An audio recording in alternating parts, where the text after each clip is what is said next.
second. Senator Kennedy. Thank you, Mr. Chairman.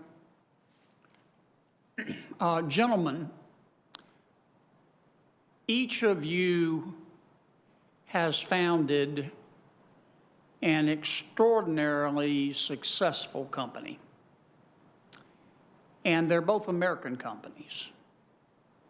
And I think I would be remiss if I didn't say congratulations. I'm very proud of the fact that it was American ingenuity that did this.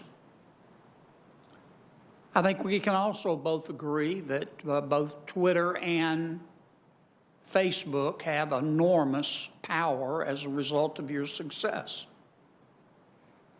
You're not companies, you're countries, at least in terms of power. I want to test a point of view here. I'm not sure I subscribe to it, but I want to get your thoughts on it. Mr. Dorsey,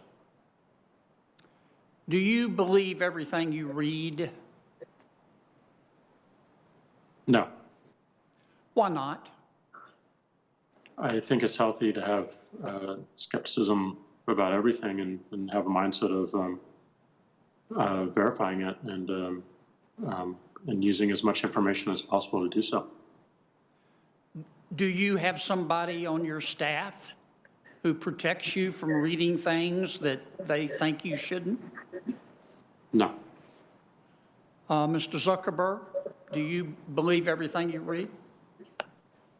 No, Senator. Why not?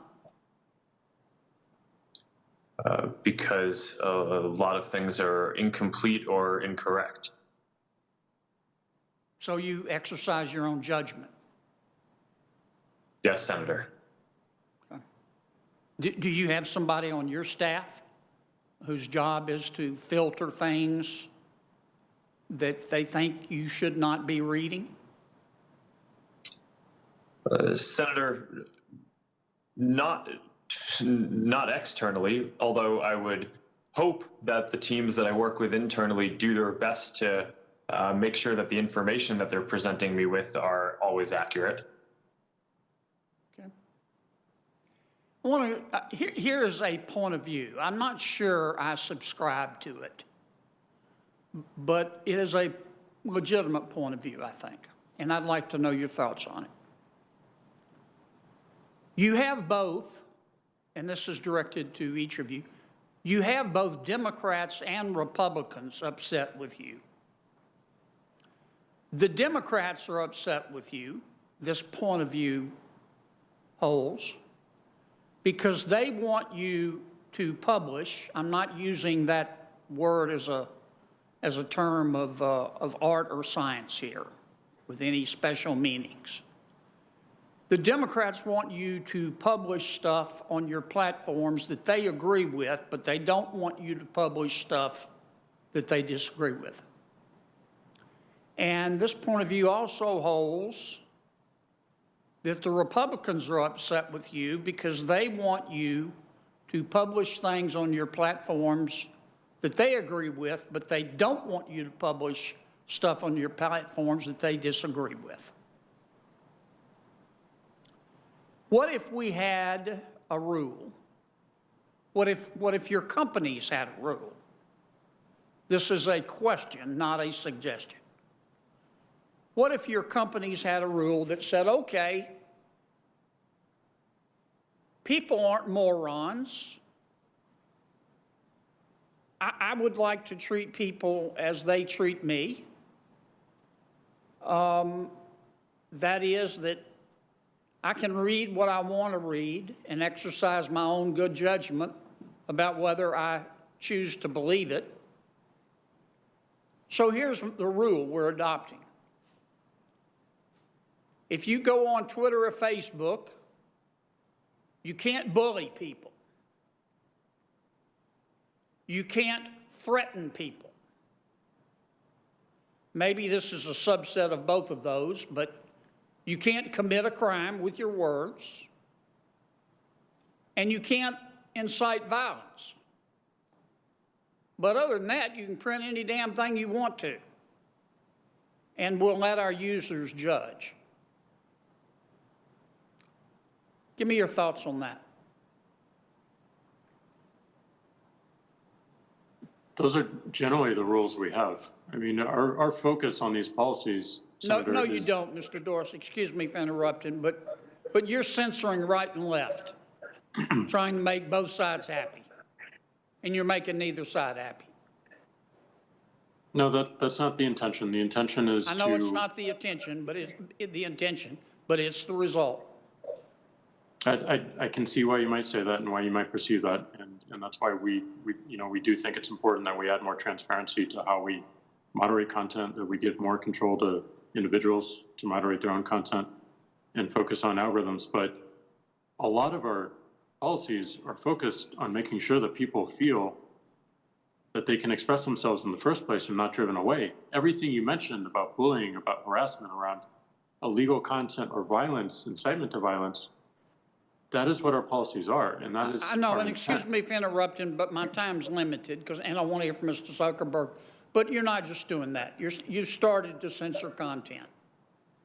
Why not have both Mr. Biden and Mr. Trump able to say whatever they want to on your platform?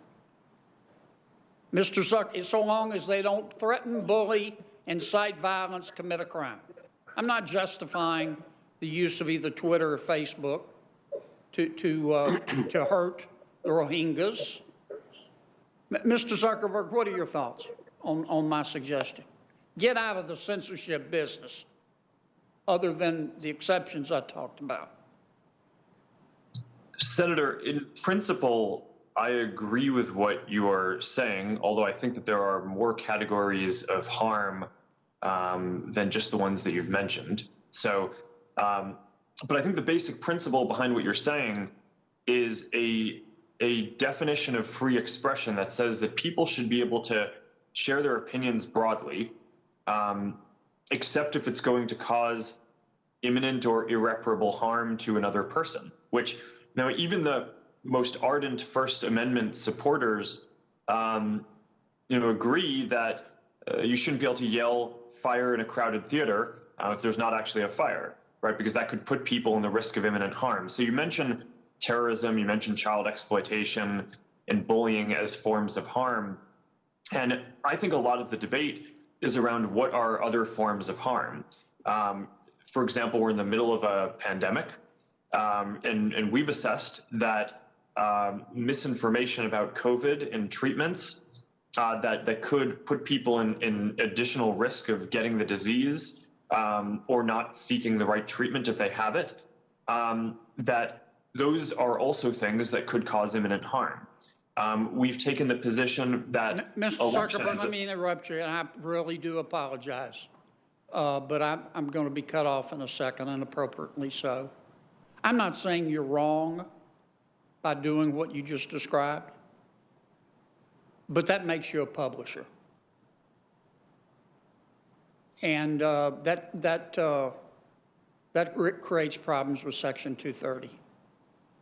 And I just think one point of view is that at some point, we've got to trust people to use their own good judgment to decide what they choose to believe and not believe, and not try to assume that we're smart and they're stupid, and that we can discern believable information and information that shouldn't be believed, but everybody else is too stupid to do it. Okay. I'm done. Thank you, Mr. I Chairman. think you put your finger on a really, maybe the central issue, Senator Kennedy, is how do we let people make up their own minds without what they're saying, creating violence or threats to others. Very complicated endeavor.